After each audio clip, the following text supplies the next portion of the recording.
The huge screen showed a scary sight. Thousands of alien ships filled Earth's sky. Captain Jiho Kim stood tall, his tired eyes fixed on the main display. He hadn't slept in 3 days. Not since the massive fleet appeared without warning. "Another ship just entered our atmosphere, sir," said Lieutenant Hunil Park. Her voice was steady, but her hands shook slightly as she worked the controls. Jiho nodded. "Where is it heading?" "Same as the others. Looks like North China, near Beijing." The room was busy. 50 people worked at different stations inside the Korean Space Defense Base. The underground facility had been built for this very day, the day aliens finally came to Earth. But no one had expected visitors like these. "The Draconians," Jiho said softly. Even the name sounded scary. Humanity had only learned about them 6 months ago. A single message had reached Earth from deep space, sent by someone claiming to be a human ambassador to something called the Galactic Council. The message had been simple. "The Draconian Armada approaches Earth. They have conquered 17 worlds. Prepare as best you can." That was all. No help. No advice on how to fight. Just a warning that death was coming. Jiho turned to the window. From here, deep in the mountain, he could see nothing of the outside world. But on the screens, red dots showed where alien ships now hovered over major cities. "They're dropping more landing pods," Hanul reported. "Tokyo, New York, London, Moscow, Cairo, Sydney, and Rio all report ground troops." Jiho frowned. "Any attacks yet?" "That's the strange part, sir. They land. They set up what look like bases, but they don't attack. Not directly." Young Sergeant Jaewon rushed into the room. "Captain, we just got new information from the science team. You need to see this." Jiho followed him to another section of the base. Here, Dr. Yoonji Yang worked with a team of scientists. They surrounded a strange object on a metal table. "We captured this from one of their smaller ships that crashed near Busan," Dr. Yang explained. She pointed to the metal box. It glowed with a faint blue light. "It's not just technology.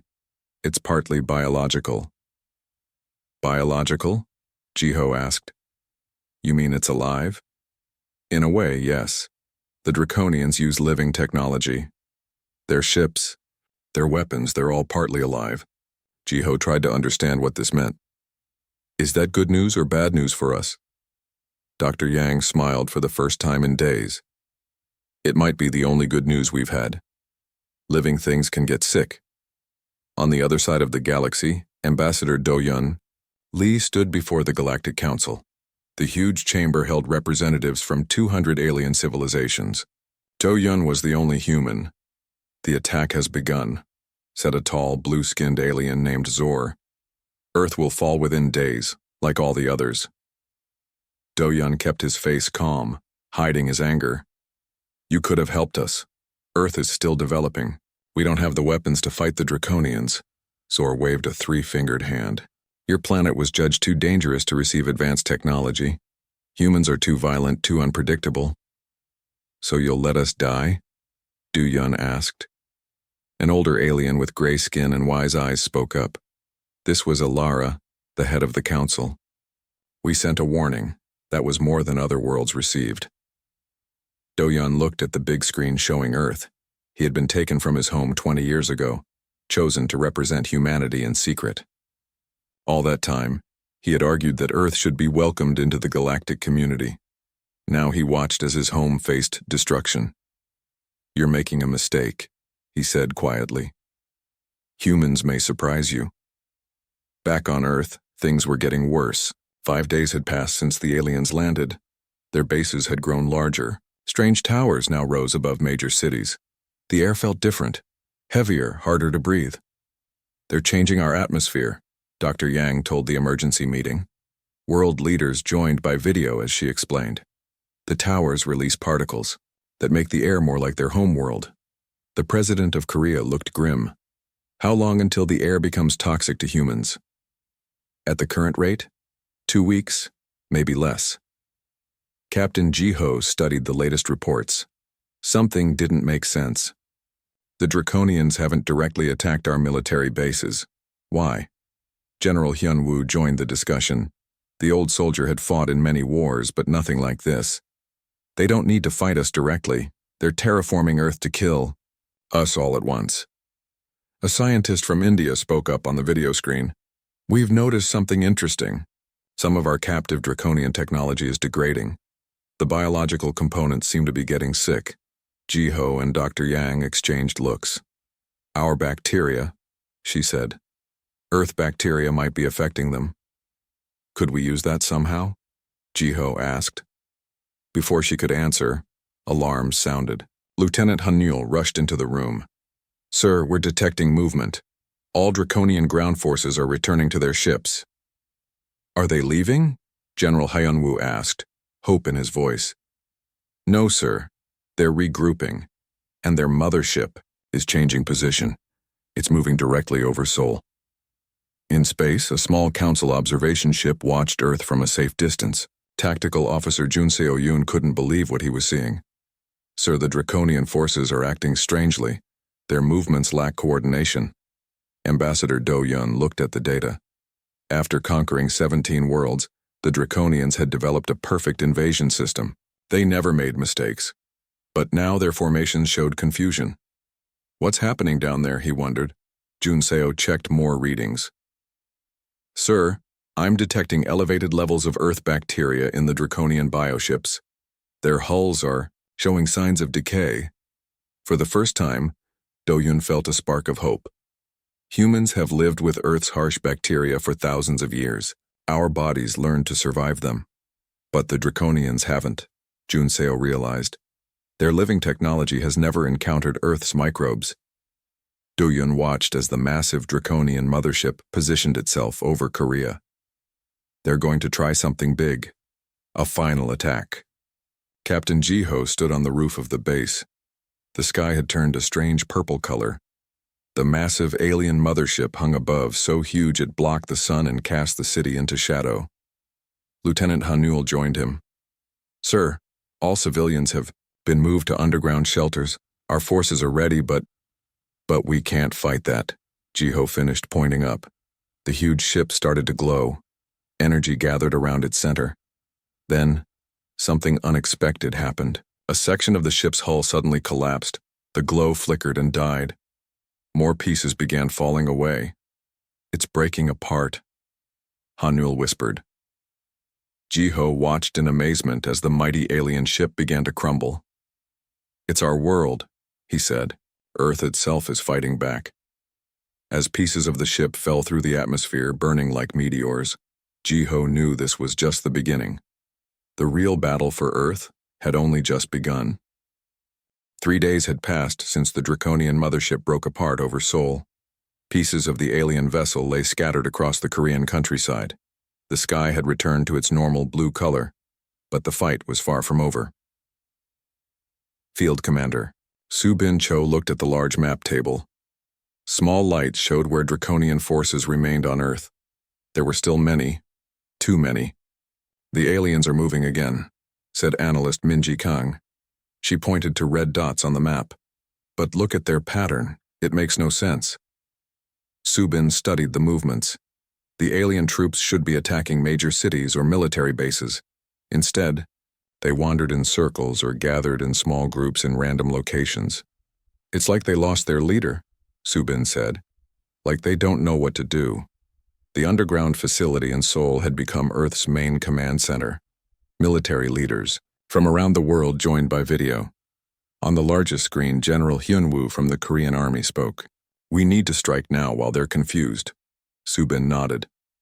I agree, but we still don't understand what's happening to them. Why are they acting this way? The door opened, and Professor Tae-woo Choi entered. The old scientist carried a tablet, computer, and looked excited. I think I know what's wrong with the aliens, he said. Everyone turned to listen. The Draconians use a hive mind, Tae-woo explained. They think as one group, sharing thoughts through their biotechnology. But Earth's bacteria are attacking that connection. Minji looked hopeful. So they can't talk to each other anymore? Exactly, said Tae-woo. They're lost without their shared mind. Soo-bin thought about this. So we don't just attack their bodies, we attack their connection to each other. Yes, Tae-woo said. And I have an idea how to do it faster. On the Galactic Council, observation ship Ambassador Do-Yoon watched the screens with growing wonder. Tactical Officer Jun Seo kept updating him with new information. Sir, the Draconian forces are failing across the planet, Jun Seo reported. Their communication network is breaking down completely. Do-Yoon couldn't believe what he was seeing. This is impossible. The Draconians conquered the Zentari system in 3 days, and they had advanced planetary defenses. Earth is different, Jun Seo said. The bacterial environment is unlike anything in known space. It's extremely aggressive to foreign biology. Another officer approached with a worried look. Sir, the council is calling an emergency meeting. They're concerned about what's happening. Do-Yoon understood. The mighty Draconians were losing to a planet the council had considered primitive. This changed everything. Tell them I'll be there shortly, Do-Yoon said. For the first time in years, he smiled. I think it's time the council learned more about my species. Dr. Ji-Eun Song worked in her laboratory in Busan. All around her, captured Draconian technology sat on tables. Much of it no longer worked. The once shiny metal now looked dull and diseased. Captain Ji-Ho entered the lab. He looked tired but determined. Your bacteria spray worked, he told Ji-Eun. We used it against a group of aliens near Tokyo. They became confused immediately. Ji-Eun nodded. Good, but I found something even better.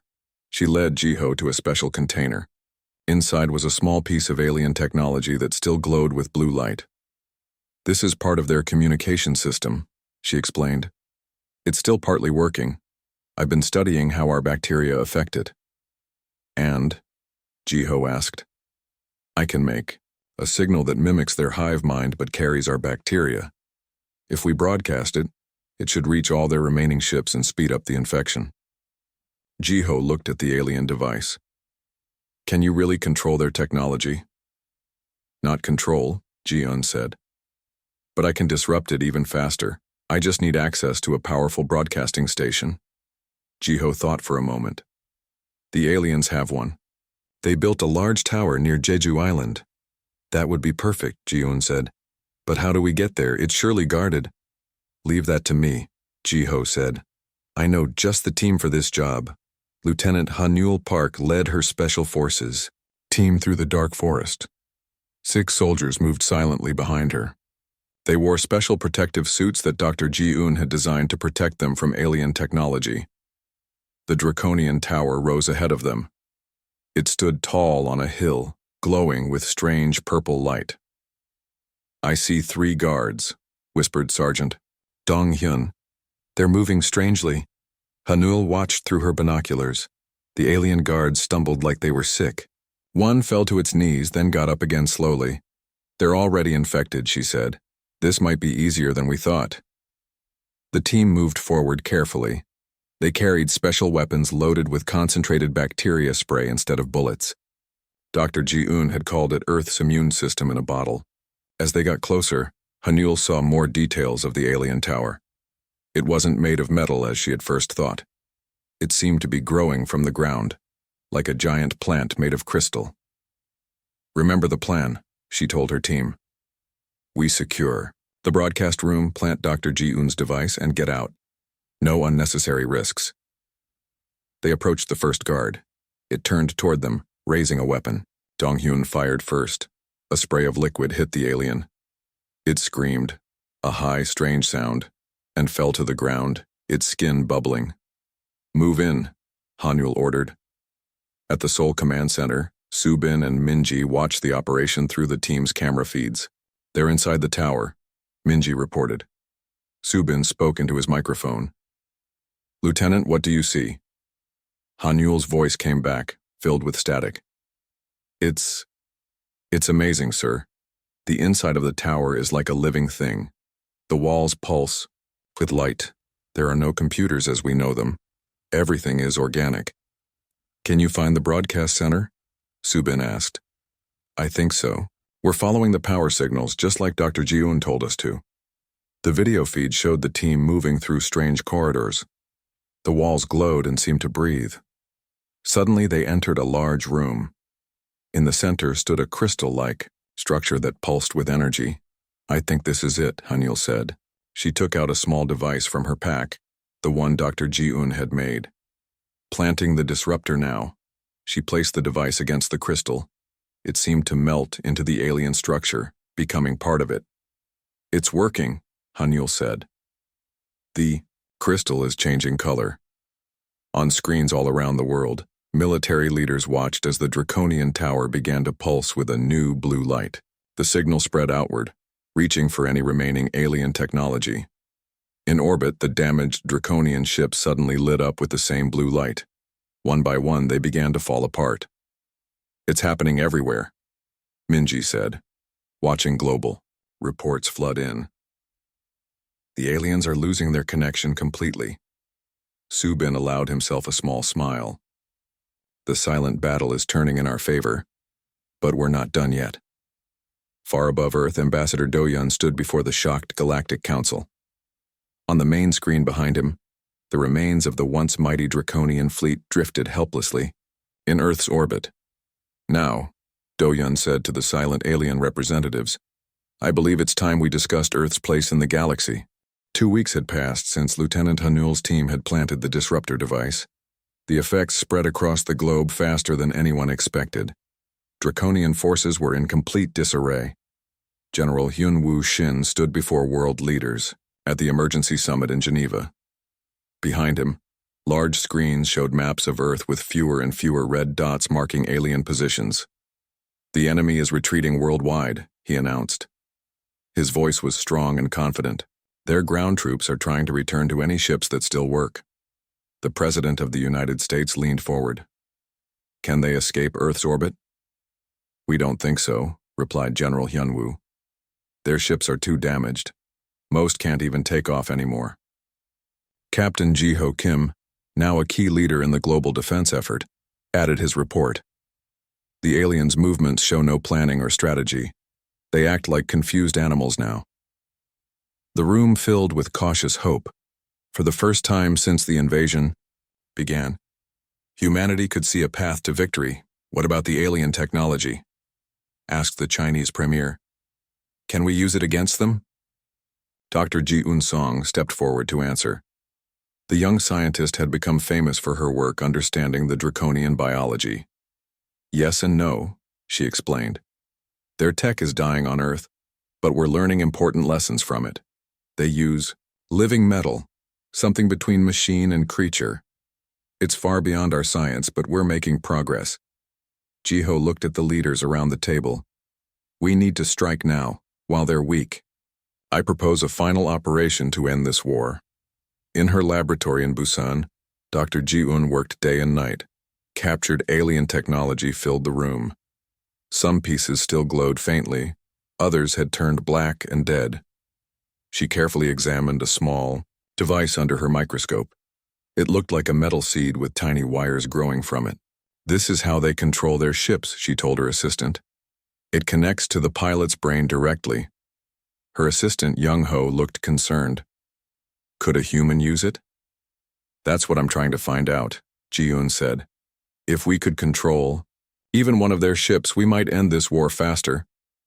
A loud knock interrupted them. Captain Ji-ho entered with Lieutenant Hanul. "We need your help," Ji-ho said urgently.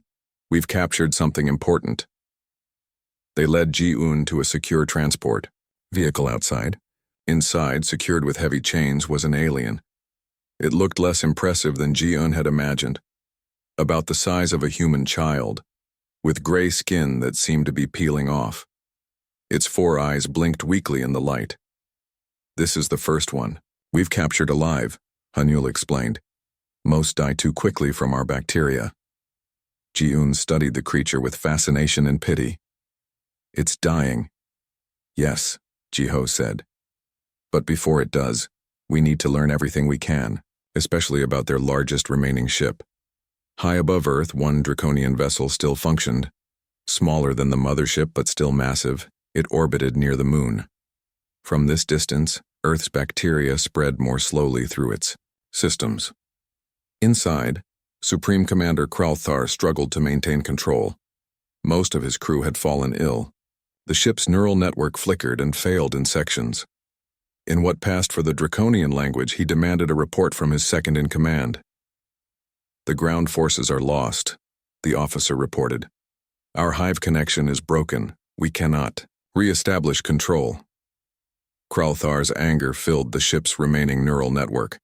Never in 9 centuries had the Draconians faced defeat. His ancestors had conquered 17 worlds with ease. How could this primitive planet resist? "Prepare the final weapon," he ordered. "If we cannot have this world, no one will." In orbit, the Galactic Council observation vessel detected unusual energy readings from the remaining Draconian ship. Tactical Officer Jun Seo alerted Ambassador Do Yun immediately. "Sir, they're charging some kind of weapon. The energy signature is unlike anything I've seen before." Do Yun studied the readings with growing alarm. "Can you tell what it does?" "Based on the power levels, it could destroy all life on at least one continent." Do Yun made a quick decision. "Send this information to Earth immediately. Break communications protocol if you have to. They need to know what's coming." Back on Earth, Ji Yun had made a breakthrough. The captured alien, though dying, had shared crucial information through a makeshift translation device.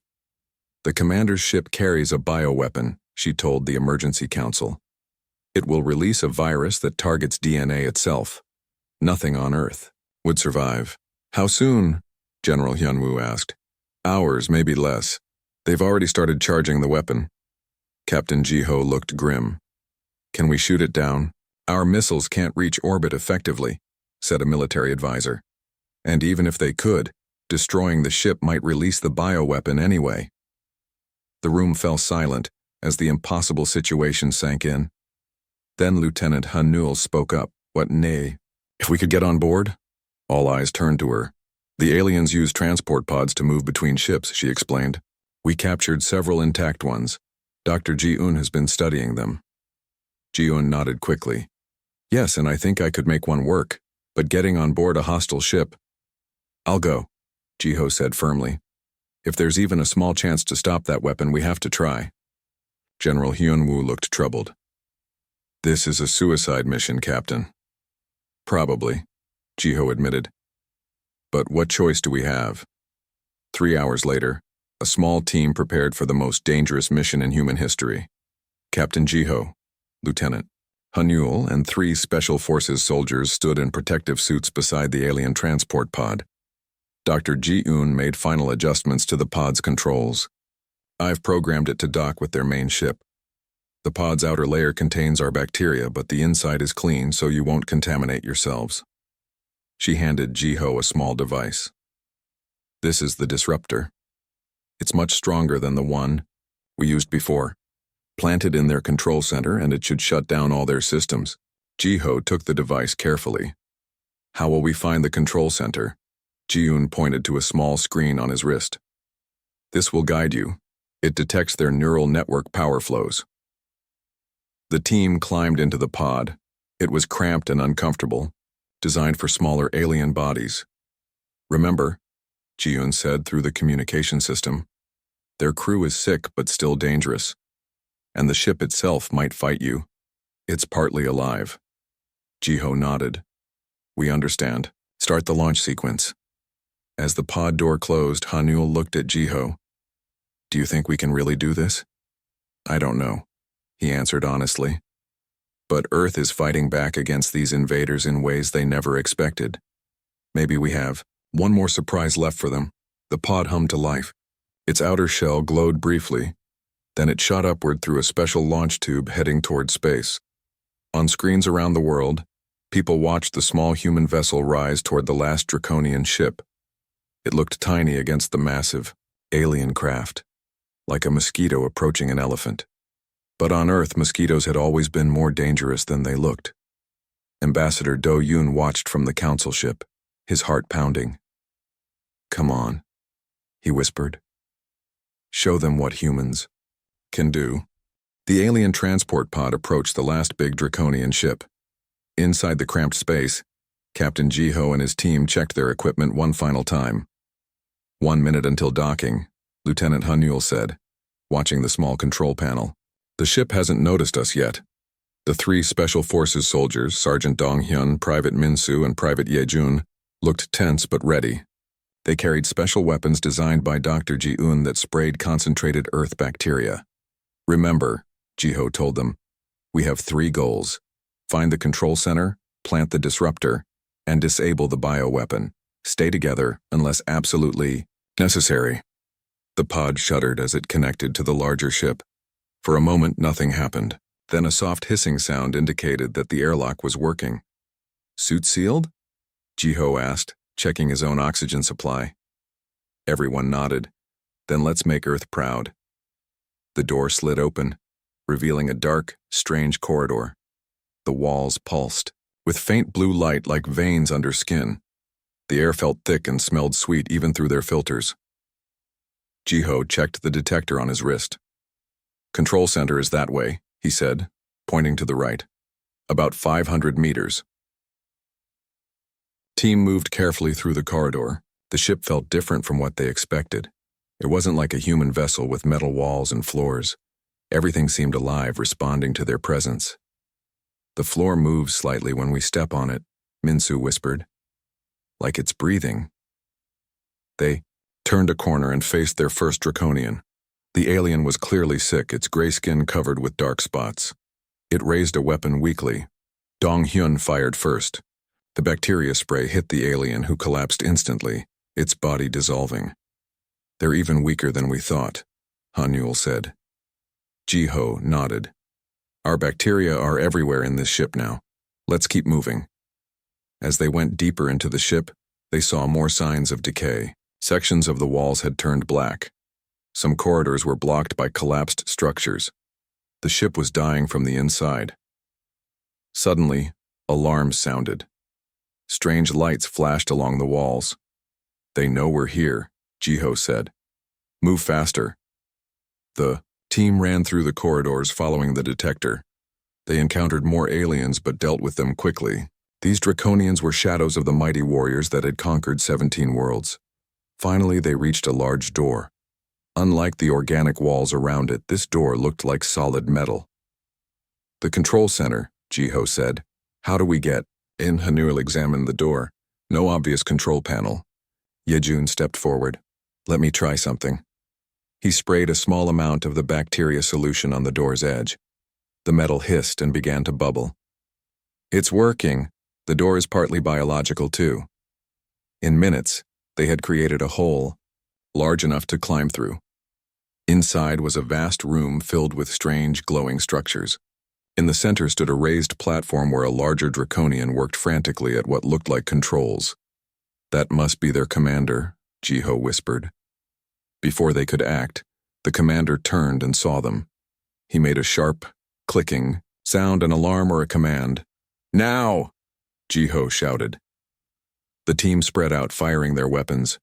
The bacteria spray hit several points in the room. The glowing structures began to dim, but the commander had some kind of shield that the spray couldn't penetrate. "The bioweapon."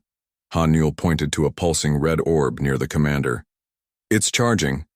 Ji-ho pulled out the disruptor device. "I need to get closer to the central controls." Dong-hyun and Min-soo provided covering fire, spraying bacteria solution around the room. The organic parts of the ship began to shrivel and die. Ji-ho and Han-yul ran toward the center platform.